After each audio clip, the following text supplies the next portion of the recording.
अस्सलाम वालेकुम to all my viewers and students आज हम लोग पढ़ने जा रहे हैं non steroidal anti inflammatory drugs.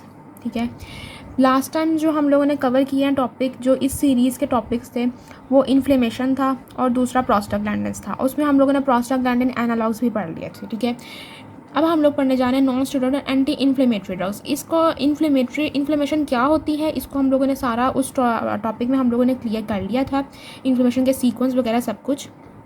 अब हम लोग चलते हैं कि ये ड्रग्स क्या होते हैं और इनका कहाँ कहाँ पर यूज़ होता है। इनका यूज़ बहुत इंपॉर्टेंट है, ठीक है ना। अच्छा, सबसे पहले हम लोग स्टार्ट करते हैं कि एस्पायरिन और अदर एनसेड के बारे में, ठीक है ना। जो एस्पायरिन है उसके बारे में अभी हम लोग इस टॉपिक में ज़्यादा पढ़ेंगे कि इसके यूजेस क्या हैं, ठीक है ना। ऑल दो ये जो मैकेनिज्म, ये जो 3 मैकेनिज्म आपको दिख रहे हैं, ये सारे एनसेड्स का होगा, ठीक है ना। मैं आपको पहले बता देती हूँ ये। अच्छा, उससे पहले हम लोग स्टार्ट कर लेते हैं एस्पायरिन क्या है और दूसरे एनसेड्स का क्या रोल होता है। हम लोगों ने लास्ट टाइम पढ़ा था कि ये कॉक्स इनहिबिटर्स होते हैं, ये जो एनसेड्स होते हैं, ठीक है ना, साइक्लोऑक्सीजिनेस इनहिबिटर होते हैं। तो हम लोग ये पढ़ लेते हैं। It is a weak organic acid, aspirin की बात हो रही है, वीक ऑर्गेनिक एसिड है that irreversibly acylates the COX, यानी साइक्लोऑक्सीजिनेस को इरिवर्सिबली एसाइलेट्स करता है। एसाइलेट्स का क्या मतलब है कि ये इसकी एसिटाइलेशन कर देता है, जिसकी वजह से क्या होता है कि ये आप कह सकते हैं कि क्योंकि एसिटाइलेशन जो होती है वो किस में होती है, मेटाबॉलिज्म में होती है, तो इसको ये मेटाबोलाइज कर देता है और जब मेटाबोलाइज हो जाता है तो ये इनएक्टिव हो जाता है, ठीक है ना। तो ये वीक ऑर्गेनिक एसिड इरिवर्सिबली ये काम कर रहा है, ठीक है। बाकी जबकि दूसरे एंसर जो है ना वो क्या है, रिवर्सिबल इनहिबिटर है साइक्लोऑक्सीजिनेस के, ठीक है। तो अगर आप लोग देखें तो अभी तो हम लोग हार्ड डिसाइड नहीं कर सकते कि जब तक हम लोग यूजेस ना पढ़ें कि कौन सा ज़्यादा जो है वो बेटर है या कौन सा ज़्यादा सेफ़र है। खैर ये हमें पता चल रहा है कि एक काम ये इरिवर्सिबल कर रहा है और एक है रिवर्सिबल। हम ड्रग्स दे रहे होते हैं तो हम अंदाज़ा कर सकते हैं कि जो रिवर्सिबल हो जाए चीज़ वो ज़्यादा बेहतर होती है। क्यों? क्योंकि उसके साइड इफ़ेक्ट होने के चांसेस कम होते हैं, उसके साइड इफ़ेक्ट्स जो हैं, एडवर्स इफ़ेक्ट, वो कम होते हैं, सेंसिटिविटी रिएक्शंस कम होते हैं, ठीक है ना। सो ये चीज़ जस्ट मैं एक ओवरव्यू बिल्ड कर रही हूँ कि ठीक है ना। अभी हम आगे देखेंगे, पढ़ेंगे कि कौन कौन से यूजेस हैं, तब हमारा जो है माइंड ज़्यादा क्लियर होगा। मैकेनिज्म ऑफ एक्शन में anti inflammatory, analgesic and antipyretic effect, ये सारे एंसर्स का एक जैसा ही होता है। एंटी इन्फ्लेमेटरी इफेक्ट ये लोग किस तरह से देते हैं, एंटी इन्फ्लेमेटरी इफेक्ट देते हैं ये लोग साइक्लोऑक्सीजिनेस इनहिबिशन के जरिए। साइक्लोऑक्सीजिनेस नहीं जब होता तो प्रोस्टाग्लैंडिन्स भी नहीं बनते, ठीक है ना। तो जिसकी वजह से प्रोस्टाग्लैंडिन नहीं बनते, तो हम लोगों ने प्रोस्टाग्लैंडिन्स में पढ़ा, प्रोस्टाग्लैंडिन्स जो हैं वो वेज़ोडाइलेशन कॉज कर रहे हैं, प्लेटलेट एग्रीगेशन जो है वो कॉज इनहिबिट कर रहे हैं, ठीक है ना। फिर ये लोग वास्कुलर परमेबिलिटी को इंक्रीज़ करते हैं, जो कि एडिमा भी कॉज करता है, और दूसरा एक वे भी प्रोवाइड करता है फॉर द ल्यूकोसाइट रिक्रूटमेंट के लिए, ठीक है ना। तो प्रोस्टाग्लैंडिन का बहुत ज़्यादा एक मेजर रोल आ जाता है, ठीक है। सो अगर ये इनहिबिट हो जाएंगे तो इसकी वजह से क्या होगा कि इन्फ्लेमेशन इनहिबिट हो गई, आप ये कह सकते हैं, ठीक है ना। लेकिन अब क्योंकि सिलेक्टिविटी की बात आ जाती है, अभी तो हम लोग देखेंगे आगे जाके सिलेक्टिविटी किसकी तरफ है, कॉक्स 1 की तरफ है, ये कॉक्स 2 की तरफ है, तो हमें ज़्यादा अंदाज़ा उस तरफ हो जाएगा कि किस टाइप की जो है वो इनहिबिशंस होंगी। साइक्लोऑक्सीजिनेस इनहिबिट कर रहा है, ठीक है ना। ये ओवरऑल एंजाइम को ये इनहिबिट कर रहा है, ये फैमिली है, ठीक है ना, एंजाइम फैमिली है, तो इसको इनहिबिट कर रही है। They inhibit the inflammation in the arthritis. Arthritis अभी हम लोग आगे जाके डिटेल में पढ़ेंगे, ये जस्ट मैंने आपको थोड़ा सा आइडिया देने के लिए लिखा है। ये इनहिबिट करता है जो आर्थराइटिस में इन्फ्लेमेशन होती है, ये उसके लिए भी ये इंपॉर्टेंट है, लेकिन ये अरेस्ट नहीं करता, ना तो प्रोग्रेशन को अरेस्ट करता है, ठीक है ना ही इंड्यूस करता है रिमीशन, ठीक है ना। तो ये आप कह सकते हैं कि ये एक क्वालिटी ऑफ लाइफ को इम्प्रूव करने के लिए ये ज़्यादा बेहतर है, लेकिन जो आपकी जो पर्सन में जो डिजीज़ होती है पेशेंट में, उसको ये उसकी प्रोग्रेशन को नहीं ये रोकता। एनाल्जेसिक अगर हम लोग इफेक्ट देखें तो ये क्या करता है, प्रोस्टाग्लैंडिन E2 सिंथेसिस को जो है ये इनहिबिट करता है, ठीक है ना। ये नेगेटिव इफेक्ट डाला है मैंने, ये रेड से जो है ये नेगेटिव इफेक्ट आ रहा है। अच्छा, प्रोस्टाग्लैंडिन E2 हम लोगों ने लास्ट टाइम पढ़ा था, हम लोगों ने उसमें पढ़ा था वो क्या करता है, ये पेन सेंसिटिविटी को जो है ये बढ़ाता है, ठीक है ना, ऑगमेंट करता है पेन सेंसिटिविटी और इंटरैक्ट करता है साइटोकाइंस के साथ ताकि कॉज कर सके फीवर, ठीक है ना। यहाँ पर भी एक मैकेनिज्म थोड़ा सा उसका मजीद डिफाइन करके बताया हुआ है। ये वही मैकेनिज्म है कि ये एक तरह से क्या कर रहा है, नर्व एंडिंग को जो है ये सेंसिटाइज कर रहा है, ठीक है ना। किसके एक्शन को, ब्रेडिकाइनिन, हिस्टामाइन और दूसरे मीडिएटर्स जो है ना नर्व एंडिंग पे एक्ट करते हैं, उसको सेंसिटाइज करते हैं और पेन कॉज करते हैं, ठीक है ना। और उसको सेंसिटाइज किसकी मदद से करते हैं, प्रोस्टाग्लैंडिन E2 की मदद से करते हैं, ठीक है ना। ये क्लियर हुआ कि जब इन्फ्लेमेशन होती है तो ये ब्रेडिकाइनिन, हिस्टामाइन और ये दूसरे मीडिएटर जो हम लोगों ने इन्फ्लेमेशन में क्लियर कर लिया था कि ये कहाँ से रिलीज होते हैं, इनका क्या काम है। ये जो है प्रोस्टाग्लैंडिन E2 की मदद से नर्व एंडिंग, जो पेन का जो स्टिमुलस जो लेके जा रही है, स्टिमुलाई लेके जा रही है, उसको सेंसिटाइज करते हैं। जब प्रोस्टाग्लैंडिन E2 की सिंथेसिस कम हो जाती है ना, तो फिर जो जो पेन की जो ऑगमेंटेशन है वो भी कम हो जाती है, ठीक है ना, पेन कम होता है। तो एनाल्जेसिक इफेक्ट इस तरह से प्रोड्यूस होता है, ठीक है। दूसरा ये COX-2 भी क्योंकि ये इनहिबिट करता है विच रिलीजेज ड्यूरिंग द इन्फ्लेमेशन, ठीक है ना, तो वो भी आप कह सकते हैं कि ये एक फ़ायदेमंद मतलब एक रोल प्ले कर रहा होता है एनाल्जेसिक इफेक्ट में, क्योंकि इन्फ्लेमेशन नहीं होगी तो फिर जो है जैसे हम लोगों ने बात कर दी यहाँ पर कि ये साइक्लोऑक्सीजनेज इनहिबिशन करता है, ठीक है ना। तो मेन एनाल्जेसिक इफेक्ट ये है, एंटी इन्फ्लेमेटरी इफेक्ट ये है। एंटीपायरेटिक इफेक्ट ये किस तरह से करता है? अच्छा, पहले हम नॉर्मल पढ़ेंगे, फिर देखेंगे कि जो है ना जो एनसेड्स हैं वो कहाँ किस तरह से एक्ट करते हैं। इन्फेक्शन, हाइपर सेंसिटिविटी, कोई भी मैलिग्नेंसी या कोई भी इन्फ्लेमेशन, इसकी वजह से क्या होता है, ब्लड सेल एक्टिवेट हो जाते हैं। WBCs कैसे एक्टिवेट होते हैं, किस तरह से रिकग्नाइज करते हैं, ये हम पढ़ चुके हैं। रिलीज करते हैं फीवर प्रोड्यूसिंग एजेंट्स, पायरोजेंस, ठीक है ना।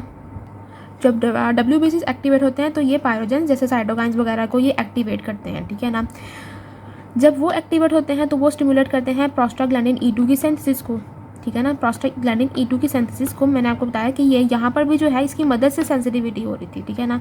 इस यहाँ पर भी इसकी मदद से ही जो है वो हो रहा है कि मतलब ये प्रोड्यूस होगा, तो वो प्रोस्टाग्लैंडिन E2 सिंथेसिस जो है जब होगी तो प्रोस्टाग्लैंडिन E2 जाकर जो है क्या करेगा, एलिवेट करेगा set point of hypothalamic regulatory centre. Hypothalamic regulatory centre जो है ये वो सेंटर है जो आपके ब्रेन का जो है वो रेगुलेट कर रहा होता है, आपके बॉडी टेम्परेचर ब्रेन में मौजूद होता है, बॉडी टेम्परेचर को रेगुलेट करता है। थर्मो रेगुलेटरी है ना, तो थर्मो रेगुलेटरी सेंटर जो है उसको एलिवेट कर देता है PGE2 सिंथेसिस, ठीक है। क्लियर हुई बात कि इन्फेक्शन हुआ, ठीक है ना, जिसकी वजह से WBCs एक्टिवेट हुए या कोई भी इन्फ्लेमेशन हुई। WBCs ने साइटोकाइंस को रिलीज करवाया, ठीक है ना। साइटोकाइंस ने क्या प्रोड्यूस करवाया, प्रोस्टाग्लैंडिन E2, जिसकी वजह से जो थर्मो रेगुलेटरी सेट पॉइंट है वो एलिवेट हुआ और हमारी बॉडी का जो टेम्परेचर है वो इंक्रीज हो गया, ठीक है ना। अब ये क्या कर रहे हैं, non steroidal anti inflammatory drug prostaglandin को इनहिबिट करते हैं, PGE2 को, जिसकी वजह से क्या होता है कि बॉडी टेम्परेचर डिक्रीज हो जाता है ऑफ द पेशेंट। किस तरह से, कि rapid decrease of body temperature of the febrile patient by increasing the heat dissipation as a result of the peripheral vasodilation and sweating, ठीक है ना, कि हीट जो है वो डिसिपेट हो जाती है, बॉडी टेम्परेचर पूरे मतलब पेरिफेरल वैसोडाइलेशन हो जाती है। एक होता है ना कि आपका बुखार का आपको फील हो रहा होता है जब आपका सर बहुत गर्म हुआ होता है, ठीक है ना। अक्सर आप मेडिसिन लेते हैं तो आपको स्वेटिंग फील होती है और उसके बाद आपका जो बुखार है वो उतर जाता है। वो किस वजह से होता है कि वो हीट जो है वो डिसिपेट हो जाती है पूरी पेरिफेरल मतलब पूरी बॉडी में जो है वो फैल जाती है, जिस वजह से स्वेटिंग होती है, ठीक है ना। स्वेटिंग भी किस लिए होती है, बॉडी को कूल करने के लिए। जब पूरी बॉडी गर्म होती है तो उसको कूल करने के लिए स्वेटिंग का मैकेनिज्म स्टार्ट होता है, ठीक है ना। सो इस तरह से जो है ये जब ये इनहिबिट होते हैं तो ये चीज़ जो है वो क्रिएट होती है और आप कह सकते हैं कि एक तरह से ये निशानी होती है कि आपका बुखार जो है वो उतर है। जब आप मेडिसिन लें स्वेटिंग हो तो अक्सर जो है वो फीवर उतर जाता है। Although NSAIDs have no effect on the normal body temperature, normal body temperature पे इसका कोई इफेक्ट नहीं होता, ठीक है ना, क्योंकि प्रोस्टाग्लैंडिन E2 की फिर सिंथेसिस नहीं हुई होगी, ठीक है ना। और ना ही जो है वो क्या कहते हैं, मतलब अगर सिंथेसिस हुई भी होगी तो मोर नॉर्मल से ज़्यादा नहीं हुई होगी जो कि इसको एलिवेट कर रहा हो, ठीक है ना। एनीवे हम लोग आगे चलते हैं उन मैकेनिज्म की तरफ जो सिर्फ एस्पारिन के हैं। ये तीन तो हैं ही एस्पारिन के और ये सारे एनसेड्स के हैं, लेकिन दो ऐसे मैकेनिज्म हैं, एंटी प्लेटलेट इफेक्ट और एंटी थ्रोम्बोटिक इफेक्ट, जो खाली एस्पारिन देता है। वो किस तरह से देता है वो भी हम लोग देखते हैं। Anti platelet effect, aspirin irreversibly inhibit करता है कॉग्स इन द प्लेटलेट। हमने देखा कि जो प्लेटलेट्स में जो है वो थ्रोम्बोक्सिन सिंथेटेस मौजूद होता है, ठीक है ना। बनते तो ये सारे साइक्लोऑक्सीजनेज से ही है ना। साइक्लोऑक्सीजनेज पहले एक्ट करता है एराकिडोनोइक एसिड पे, लास्ट टाइम मैंने आपको पढ़ाया था। एराकिडोनोइक एसिड पे एक्ट करता है और डिफरेंट बाय प्रोडक्ट्स बनाने के बाद, ये इंटरमीडिएट्स बनाने के बाद जो है ये डिफरेंट एंजाइम्स इस पे एक्ट करते हैं, डिफरेंट इंटरमीडिएट्स पे, ठीक है ना। और जिसकी वजह से क्या होता है कि आगे या तो थ्रोम्बोक्सिन बनते हैं या फिर प्रोस्टाग्लैंडिन बनते हैं। जब कॉक्स ही इनहिबिट हो जाएगा तो जिन सेल्स में जो थ्रोम्बोक्सिन सिंथेटेस है, जो थ्रोम्बोक्सिन A2 बना रहा है और वो नहीं बनेगा, ठीक है ना। थ्रोम्बोक्सिन A2 का क्या काम होता है, vaso constriction and platelet aggregation, ठीक है ना। तो प्लेटलेट को ये इनहिबिट करेगा, ठीक है ना। जो कॉक्स को इनहिबिट करेगा इसका मतलब है कि वो थ्रोम्बोक्सिन जो है वो आगे थ्रोम्बोक्सिन को एक्ट करने का मौका ही नहीं मिलेगा, वो इंटरमीडिएट से नहीं बनाएगा एराकिडोनोइक एसिड पे एक्ट करके।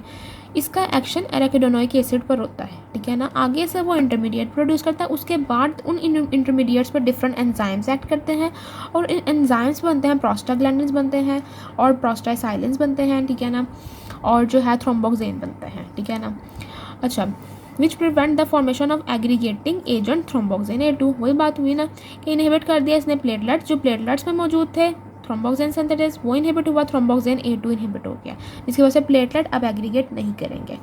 तो क्या हुआ, एंटी प्लेटलेट इफेक्ट। इसीलिए इसको ब्लड थिनर भी कहा जाता है कि ये ब्लड थिनिंग में यूज़ होता है। आप लोगों ने थोड़ा बहुत नो हाउ होगी तो आपको पता होगा कि किस तरह से जो है ये हार्ट की कंडीशंस में भी ये यूज़ होता है, ठीक है। अच्छा, anti thrombotic agent at low doses में, क्योंकि ये इनहिबिट कर रहा होता है थ्रोम्बोक्सिन A2, जिसकी वजह से ये ब्लॉक करता है platelet aggregating agent thromboxane A2 को इनहिबिट करता है। तो इसका मतलब क्या है कि ये एंटी थ्रोम्बोटिक है, ठीक है। और दूसरी तरफ स्मॉल इफेक्ट इसका प्रोस्टाएसाइलिन पे होता है, so preserve the action of the aggregation inhibitor prostaglandin I2।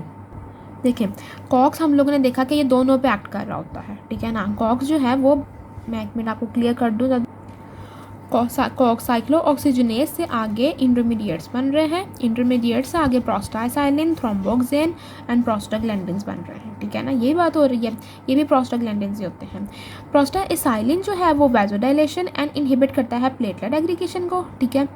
जो थ्रोम्बोक्सिन है वो कॉज करता है वैसो कंस्ट्रिक्शन एंड प्रमोट करता है प्लेटलेट एग्रीगेशन को, ठीक है ना। ये प्रमोट कर रहा है ना।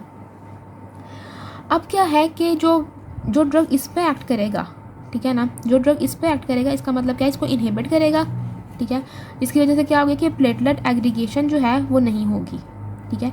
और दूसरी तरफ जहाँ पर इनहिबिट हो रही थी, जो इनहिबिटर था, इसका मतलब है कि अब जो नेचुरली जो इनहिबिट हो रही थी अब वो इनहिबिट भी नहीं होगी, ठीक है। अगर ये प्रमोट नहीं हो रही तो अब इनहिबिट भी नहीं होगी, क्योंकि ये इसके मेजर पे एक्ट कर रहा है।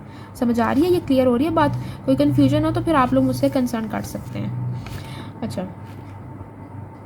अच्छा, उसके बाद आ जाता है कि ये प्रोस्टाएसाइलिन थ्रोम्बोक्सिन, उसके बाद आ जाता है कि ये क्या होता है कि दोनों पे ही ये नेगेटिव इफेक्ट दे रहा है। तो ये दोनों एक दूसरे के ऑपोजिट मैकेनिज्म है। वैसे नॉर्मल कंडीशन में भी कि ये जो है वो एक क्या कहते हैं होम्योस्टैसिस प्रोड्यूस कर रहा होता है, ठीक है। और जब आप कोई एंसिड देते हो तो भी होम्योस्टैसिस ही क्रिएट होती है एक तरह से, ठीक है ना। लेकिन लो डोजेस पे ये बात हो रही है। लेकिन जब हाई डोजेस होते हैं ना तो फिर सीरियस इवेंट्स को होने के चांसेस ज़्यादा हो जाते हैं, ठीक है। तो ये बात आपको क्लियर हुई कि हाई डोजेस पे क्या इसका इफेक्ट पड़ रहा है कि सीरियस इवेंट्स जो हैं वो ज़्यादा होने के चांस होते हैं, ठीक है। और लो डोजेस पे जो है वो एक तरह से बैलेंस ही क्रिएट हो रहा होता है। वैसे ये एंटी प्लेटलेट इफेक्ट देता है, आप कह सकते हैं कि हाई डोजेस पे ये जो है एंटी प्लेटलेट इफेक्ट दे रहा होता है। उसके बाद आ जाता है ये थेराप्यूटिक यूजेस सिर्फ एस्पाइरिन के हैं।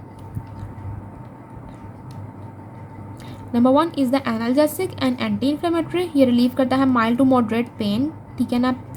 पेन जो है वो कहाँ पर कब रिलीव करेगा, जब लो डोजेस होंगे। और हाई डोजेस पे ये एंटी इन्फ्लेमेटरी इफेक्ट देता है। जैसे अगर हम लोग कहें कि 2 टाइम्स एक हम लोग टैबलेट लेते हैं, 2 टैबलेट्स लेते हैं जो कि ईच है 325 मिलीग्राम की, और इसको हम लोग 4 दफ़ा किसी पेशेंट को दिन में दे रहे हैं तो एनाल्जेसिक इफेक्ट प्रोड्यूस होगा, ठीक है। लेकिन अगर 12 से 20 गोलियां किसी पर्सन को आप दे रहे हो ना तो फिर एंटी इन्फ्लेमेटरी इफेक्ट प्रोड्यूस होगा, ठीक है। ये बात क्लियर हुई कि लो डोजेस पे ये जस्ट पेन को जो है ना वो कर रहा है ख़त्म, लेकिन हाई डोजेस पे ये इन्फ्लेमेशन को भी ख़त्म करता है, ठीक है। तो एनाल्जेसिक एंड एंटी इन्फ्लेमेटरी इसका इफेक्ट हुआ। उसके बाद एंटीपायरेटिक इफेक्ट तो है, ये मैंने साथ वैसे ही लिख दिया है कि आइबुप्रोफेन और नेप्रोक्सिन भी यूज़ होते हैं, ट्रीट करते हैं फीवर को। लेकिन एंटीपायरेटिक इफेक्ट तो हम लोग ये प्रोड्यूस कर रहा है एस्पाइरिन, ठीक है।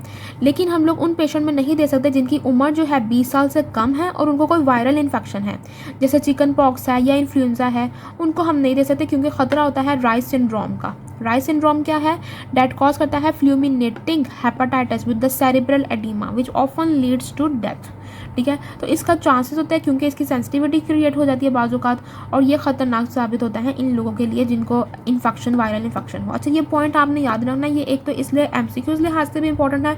आगे जब हम लोग एसिटामिनोफेन पढ़ेंगे जो कि इसका एक कंपिटिटर समझा जाता है, ठीक है ना, यानी कि बड़ा एक होती है डिबेट होती है कि एस्पाइरिन ज़्यादा होता है या फिर इफेक्टिव या सेफ या एसिटामिनोफेन यानी पैरासीटामोल। तो ये बड़ा एक इंपॉर्टेंट इसका पॉइंट आ जाते हैं in this sense viral infection के केस में। दूसरा, कार्डियोवास्कुलर एप्लीकेशन इसकी बहुत इंपॉर्टेंट है। ये डिक्रीज करता है risk of stroke in the women and myocardial infection in man, ठीक है ना। ये ख़ास तौर पे इनकी स्टडीज़ की जाती हैं कि ये कोई कि किन वुमेंस में जो है ये स्ट्रोक के चांसेस को, स्ट्रोक का आपको अंदाज़ा होगा कि स्ट्रोक क्या होता है, और मायोकार्डियल इन्फार्क्शन का भी पता होता है। अच्छा, ये हार्ट डिजीज़ हैं, ठीक है ना।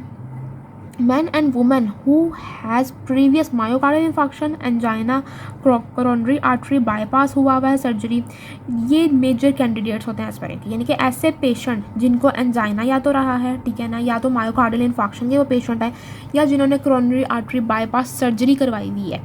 क्यों एस्पायरिन दिया जाता है? क्योंकि एस्पायरिन एक ब्लड थिनर है, ठीक है, और इस वजह से क्या होता है कि स्ट्रोक में भी ब्लड क्लॉट फॉर्म हो जाती है या फिर ब्रस्ट हो जाती है। बाज़ औक़ात प्रेशर इतना होता है या तो क्लॉट फॉर्म्ड हो जाती है, या फिर जो आर्टरी में या फिर जो ब्लड वेसल के अंदर जो है ना क्लॉट फॉर्म हो जाती है स्ट्रोक में।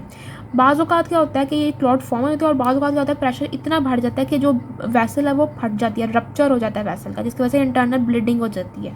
तो ये है स्ट्रोक। इस वजह से क्या होता है कि थ्रोम्बोस फॉर्मेशन नहीं होने देनी होती है, यानी कि जो ब्लड का जो एक क्लॉट है वो फॉर्म नहीं होने देना होता है ऐसे पेशेंट में, ठीक है। तो इसलिए स्ट्रोक के लिए भी यूज़ हो रहा है, ठीक है ना, डिक्रीज करता है रिस्क ऑफ स्ट्रोक। स्ट्रोक जब हम लोग पढ़ेंगे आगे, हम लोग डिजीज़ भी पढ़ेंगे, अभी हम लोग ड्रग्स पढ़ रहे हैं, आगे मैं आपको डिजीज़ की तरफ लेके जाऊँगी, ठीक है। उसमें हम लोग स्ट्रोक्स का बाकायदा ट्रीटमेंट पढ़ेंगे, स्ट्रोक का बाकायदा उसकी टाइप्स पढ़ेंगे, उसका ट्रीटमेंट पढ़ेंगे, मायोकार्डियल इन्फार्क्शन का सारे स्टेप्स पढ़ेंगे, ये क्या ट्रीटमेंट है, क्या स्टेप्स हैं इसके, कौन कौन से जो मॉर्बिडिटी को प्रिवेंट करते हैं, ठीक है ना, मोर्टेलिटी को कम कर रहे हैं इसकी कौन कौन से, ठीक है।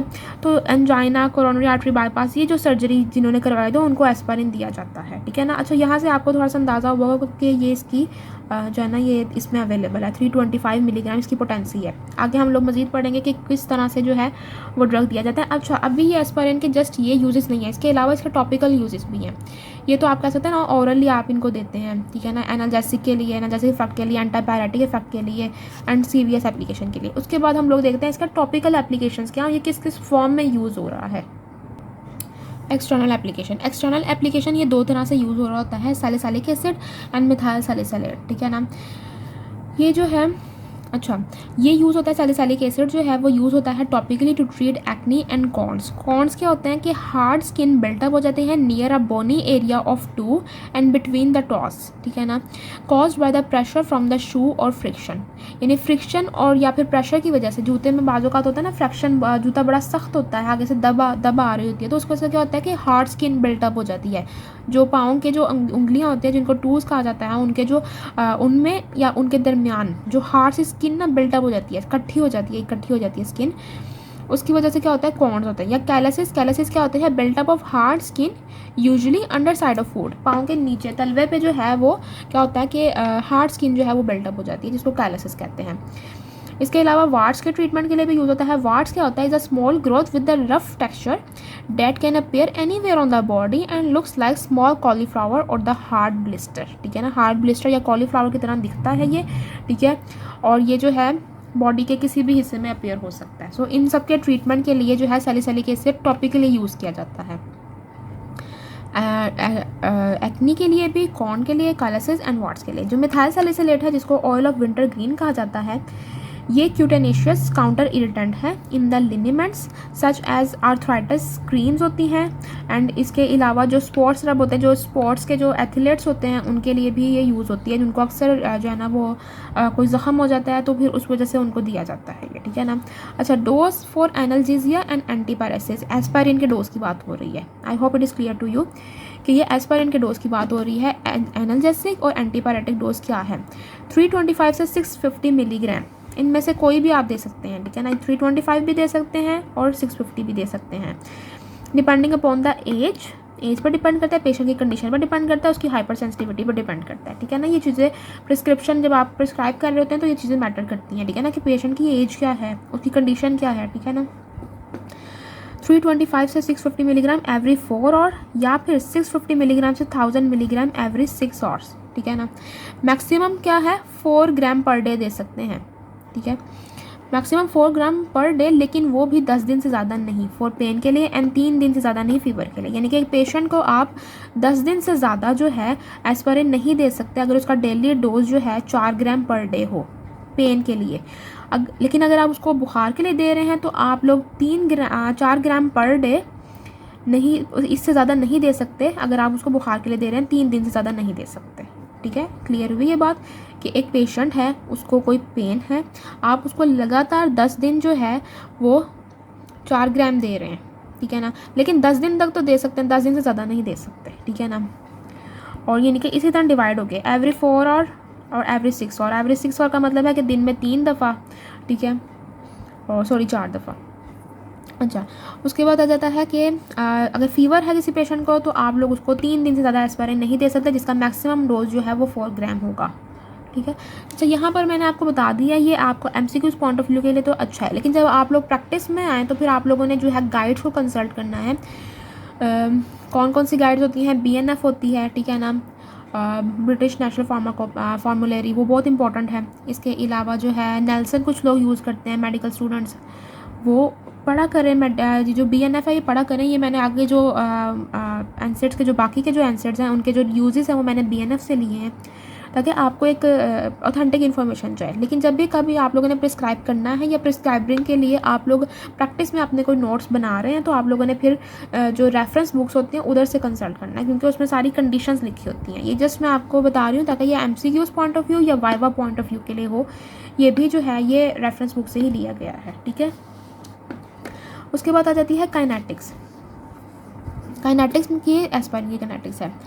काइनेटिक्स में आ जाते हैं आफ्टर ओरल, ये रैपिडली डीएसाइलेट हो जाता है by the esterases in the body, produce करता है सैलिसाइलेट्स, ठीक है ना। अनआयनाइज्ड सैलिसाइलेट्स एब्जॉर्ब्ड हो जाते हैं from the upper small intestine से, वो एब्जॉर्ब हो जाते हैं रैपिडली, क्योंकि वहाँ पर pH हाई होती है, ठीक है। इसके अलावा ये क्रॉस करते हैं blood brain barrier and placenta except diflunisal. Diflunisal के अलावा जो है सारे जो हैं वो ब्लड ब्रेन बैरियर को भी क्रॉस करते हैं, प्लेसेंटा को भी क्रॉस करते हैं, ठीक है। ये जो salicylic acid and the methyl salicylates हैं, ये एक तरह से आपको कह सकते हैं सैलिसाइलेट डेरिवेटिव्स हैं, एस्पायरिन में भी आते हैं। अच्छा, उसके बाद आ जाते हैं ये डायफ्लूनेसिल भी एक सैलिसाइलेट डेरिवेटिव ही है, ठीक है। अच्छा, उसके बाद ये जो है ये कन्वर्ट हो जाता है वाटर सोल्युबल कॉन्जुगेट में बाय द लिवर, क्योंकि आप उसको ऑरली ले रहे हैं। यहाँ पर ऑरली लिया, बॉडी में एस्टेरेसिस के ज़रिए ये डीसाइलेट हो गया, वहाँ पर क्या बना, अनआयनाइज्ड जितना भी सैलिसाइलेट था वो सारा का सारा रीएब्जॉर्ब हो गया स्मॉल इंटेस्टाइन से, ठीक है। स्मॉल इंटेस्टाइन से रीएब्जॉर्ब हो गया, बॉडी में एंटर हुआ, पोर्टल सर्कुलेशन में एंटर हुआ, पोर्टल सर्कुलेशन से जो है ये लिवर में एंटर हुआ। लिवर में क्या हुआ कि ये कन्वर्ट हो गया वाटर सोल्युबल कॉन्जुगेट में, ठीक है ना। और जिसके बाद जो है इसकी जितना तो इसने जाना होगा, जो कि जितना हिस्सा ये कॉन्जुगेट हुआ वो हो गया, बाकी जो है जो ब्लड में एंटर होता है, और ब्लड में एंटर होने के बाद इसकी फर्स्ट ऑर्डर एलिमिनेशन हो जाती है, ठीक है ना। First order elimination with the half life जो है 3.5 आवर्स, ठीक है। फर्स्ट ऑर्डर एलिमिनेशन का मतलब होता है कि जो अपनी कंसंट्रेशन, वो एलिमिनेशन जो अपनी कंसंट्रेशन पर डिपेंड करती हो, जबकि जो जीरो ऑर्डर एलिमिनेशन है उसमें जो एलिमिनेशन है वो अपनी कंसंट्रेशन पर डिपेंड नहीं करती, कि बॉडी में उसमें कंसंट्रेशन कितनी है, कितना लिया जा रहा है, ठीक है। Anti inflammatory dose more than 4 ग्राम पर डे, ठीक है, वो क्या कॉज करता है, हेपेटिक मेटाबॉलिक पाथवे को सैचुरेट कर देता है, जो कि इसको कन्वर्ट कर रहा था वाटर सोल्युबल कॉन्जुगेट में, ठीक है ना। जब ये पाथवे जो है वो सैचुरेट हो जाता है तो क्या होता है कि जीरो ऑर्डर एलिमिनेशन होना शुरू हो जाती है, और उस वजह से इसका जो हाफ लाइफ है वो 15 और से ज़्यादा हो जाता है, ठीक है ना, 15 घंटों से ज़्यादा हो जाता है। ये डोज जो बताया है ये एंटी इन्फ्लेमेटरी डोजेज नहीं है, ये एनाल्जेसिक या एंटी पैरेटिक, बुखार के लिए या दर्द के लिए है, ठीक है ना। इन्फ्लेमेशन के लिए ये डोज नहीं है, ये डोज ज़्यादा होता है इन्फ्लेमेशन के लिए, मतलब ज़्यादा हो जाएगा इन्फ्लेमेशन के लिए। क्यों? क्योंकि इसकी हाफ लाइफ जो है एंटी इन्फ्लेमेटरी डोजेज पे क्या कितनी है, 15 और इसकी फ्रिक्वेंसी, डोज तो आप लोग कह सकते हैं कि ज़्यादा होता है ऑब्वियसली, इसके लिए इन्फ्लेमेशन के लिए डोज ज़्यादा हो जाएगा, सॉरी फ्रिक्वेंसी जो है इसकी ये ज़्यादा है, ठीक है ना। मतलब क्या कि मैंने आपको बताया कि जो इसका एस्पायरिन का जो पेन के लिए डोज है वो थोड़ा है और इन्फ्लेमेशन के लिए डोज जो है वो ज़्यादा है, ठीक है। लेकिन फ्रिक्वेंसी आप लोग ये नहीं कह सकते कि हम लोग फ्रिक्वेंसी भी ये देंगे, क्योंकि उसकी हाफ लाइफ जो है वो डोज ज़्यादा दे रहे होते हैं, तो फिर फ्रिक्वेंसी जो है आपको कम करनी पड़ती है, क्योंकि डोज जो है वो ये दर्द वाला नहीं होगा, डबल होता है उससे एक तरह से डोज, तो फ्रिक्वेंसी आप ये नहीं देंगे, ठीक है। I hope it is clear to you. अच्छा, बीइंग ऑर्गेनिक एसिड अफेक्ट करता है यूरिक एसिड सिक्रेशन को भी, क्योंकि यूरिक एसिड सिक्रेशन किस तरह से होती है, ये सिक्रेशन होती है ऑर्गेनिक एसिड पाथवेज के ज़रिए। तो जो भी ऑर्गेनिक एसिड होते हैं वो क्या करते हैं, उसकी जगह ले लेते हैं, यूरिक एसिड का कंपटीशन में शुरू कर देते हैं, जिसकी वजह से यूरिक एसिड सिक्रेशन कम हो जाती है, और इसलिए ये गाउट के पेशेंट को नहीं देनी चाहिए। और ख़ासतौर पर उनको जो प्रोबेनिसिड ले रहे हों उनको भी नहीं देनी चाहिए। इसके अलावा ये इनहिबिट करते हैं प्रोस्टाग्लैंडिन सिंथेसिस। ये तो हमने देखा कि जब ये साइक्लोऑक्सीजनेस को इनहिबिट कर रहे हैं इसका मतलब है प्रोस्टाग्लैंडिन सिंथेसिस को भी ये इनहिबिट कर रहे हैं। लेकिन अब क्या है कि ये ल्यूकोट्राइन सिस्टम को तो इनहिबिट कर रहे हैं। सो should be used with the caution in asthmatic patient as decrease in the prostaglandin synthesis may cause an increased shift toward the leukotriene synthesis।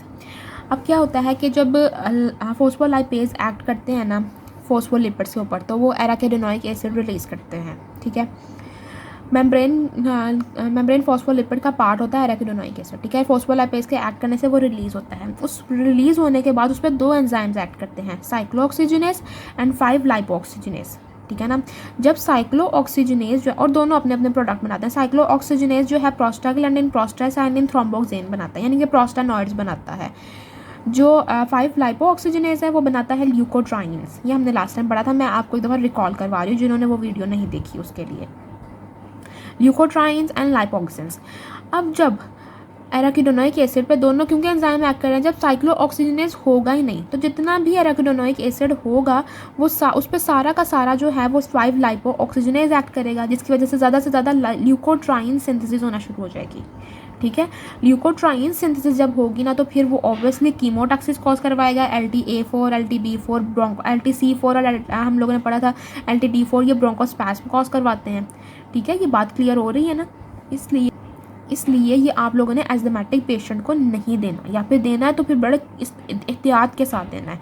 अच्छा, जिनमें एहतियात का बात आ जाती है ना उसको अवॉइड ही करना चाहिए, ठीक है ना। ज़्यादा बेहतर जो है ना कोई दूसरा, हाँ अगर आप दूसरा ऑप्शन ज़्यादा बेहतर होता है। हाँ अगर ये होता है कि कंडीशन ऐसी कि आप लोग देना ही यही है तो फिर बड़े एहतियात की ज़रूरत होती है कि एहतियात से इस्तेमाल करें। उसके बाद आ जाती है प्रिकॉशंस पे कि किन किन चीज़ों का हम लोगों ने ध्यान रखना है। सबसे पहले इस एस्पायरिन की हाइपर सेंसिटिविटी रिएक्शन देखे गए हैं पॉपुलेशन में। 0.5% ऑफ द पॉपुलेशन में इसकी रिएक्शन है, और 0.5% आप ये नहीं कह सकते कि बहुत ही छोटा डिजिट है। ये है एक एग्जिस्ट करता है तो फिर एग्जिस्ट करता है, ठीक है ना। आप उसको निगलेक्ट नहीं कर सकते। इसी वजह से क्रॉस रिएक्टिविटी भी अगर करती है with the 90% more than 90% of the antacids में, ठीक है ना। यानी कि क्रॉस रिएक्टिविटी के जिनको अक्सर ऐसा होता है कि जिनको एस्पायरिन एलर्जी हो उनको जो बाकी जो non steroidal anti inflammatory drug है उनसे भी एलर्जी हो जाती है, ठीक है ना। एंड 5% विद द यानी कि 95% एंसिड्स के साथ क्रॉस रिएक्टिविटी हो रही है 90% एंसिड्स के साथ। एंड 5% ऐसा होता है कि ऐसे लोगों में जो एसिटामाइनोफिन है यानी पैरासीटामोल है उसकी भी एलर्जी हो, यानी जिनमें एस्पायरिन एलर्जी है उनको 5% ऐसे लोग होंगे जिनको एसिटामाइनोफिन एलर्जी भी हो साथ, ठीक है। वरना ज़्यादातर 90% ऐसा होता है कि 90% जो है लोगों में एंसिड एलर्जी भी साथ हो जाती है। यानी अगर एस्पायरिन होगी एलर्जी तो बाकी जितने के एंसिड्स हैं उनसे भी उसको वो एलर्जिक हो जाएगा, ठीक है। ये बात क्लियर हुई। इसके अलावा जो है ये हम लोग प्रेगनेंसी में इसको कॉन्ट्राइंडिकेटेड है, ठीक है ना। क्यों? क्योंकि कॉशस रिक्वायर है विद द हाई डोजेस के साथ, ठीक है ना। कब रिक्वायर होती है? जब आप लोगों ने हाई डोजेस दे रहे हो और लास्ट ट्राइमेस्टर हो, ठीक है ना। Trimester is 3 months and last trimester means last 3 months, ठीक है ना। बिकॉज क्योंकि एक तो ब्लीडिंग पोटेंशियल है, ब्लड थिनर है एस्पायरिन तो ब्लीडिंग पोटेंशियल है। दूसरा ये कॉम्प्लिकेट भी करता है डिलीवरी जो है ना, या फिर प्रोलॉन्ग कर देता है, ये कॉम्प्लिकेट कर देता है डिलीवरी को। इसलिए जो है इसको आप कह सकते हैं कि कॉशस के साथ जो है कॉशन के साथ इस्तेमाल करना चाहिए। इसके अलावा ये blood flow, renal blood flow को डिक्रीज़ करता है। क्योंकि प्रोस्टाग्लैंडिन को इनहिबिट करता है। प्रोस्टाग्लैंडिन जो है ये ब्लड फ्लो को इम्प्रूव कर रहे होते हैं, रीनल ब्लड फ्लो को, जिस वजह से क्या होता है एडीमा हो जाता है कुछ पेशेंट्स में। जब खून जो है वो किडनी में नहीं जाएगा तो फिर क्या होगा? एडीमा ही होगा। गैस्ट्रोइंटेस्टाइनल डिस्टर्बेंसेस ये कॉज करते हैं। किस तरह से? क्योंकि प्रोस्टाग्लैंडिन इनहिबिट करते हैं। प्रोस्टाग्लैंडिन जो है वो क्या कर रहे होते हैं? वो साइटोप्रोडक्टिव इफेक्ट कॉज कर रहे होते हैं। एसिड सिक्रेशन को डिक्रीज़ करते हैं। लास्ट टाइम हमने पढ़ा था एसिड सिक्रेशन को डिक्रीज़ करते हैं, म्यूकोस प्रोडक्शन को इंक्रीज़ करते हैं।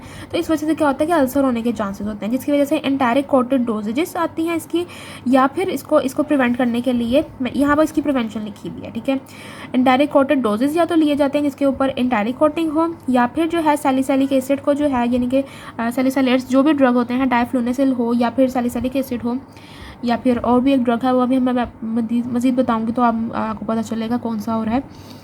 और लार्ज डोजेज होते हैं, या तो आप इनको खाने के साथ लें एस्पायरिन को, ठीक है, या फिर एनसेड्स के एंटासिड के डोजेस के साथ लें, ठीक है ना। एंटासिड का पता है ना, जो कि गैस्ट्रिक एसिड सिक्रेशन जो है उसको सप्रेस करता है, या तो उसके साथ लो या फिर खाने के साथ लो। तो एस्पायरिन खाने के साथ, बाकी भी जितने ड्रग्स होते हैं, ये जो एनसेड के जो ड्रग हैं उनको खाने के साथ ही प्रेफर किया जाता है, खाने के बाद या खाने के साथ जो है लोग खाना खाने के बाद ज़्यादातर लोग ले लेते हैं। तो खाना खाने के बाद जो है वो लिया जाते हैं ये जो non steroidal anti inflammatory drug हैं, या फिर जो है एंटासिड के साथ लिए जाते हैं, ठीक है। इसके अलावा ये सीएनएस डिस्टर्बेंसेस भी कॉज करता है, क्यों? क्योंकि ये ब्लड ब्रेन बैरियर को क्रॉस कर रहे हैं, ठीक है ना, बात क्लियर हुई।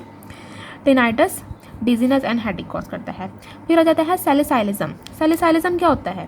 सैलिसाइलिज्म होता है कि सैलिसाइलेट टॉक्सिसिटी जो कि अकर करती है at the anti inflammatory doses, क्योंकि एंटी इन्फ्लेमेटरी डोजेज हमने पढ़ा वो ज़्यादा होते हैं। तो इस वजह से सैलिसाइलेट जो है ना, सैलिसाइलिज्म जो है वो हो जाता है बाजू का, जब आप किसी पर्सन को aspirin for the anti inflammatory action दे रहे हैं, ठीक है।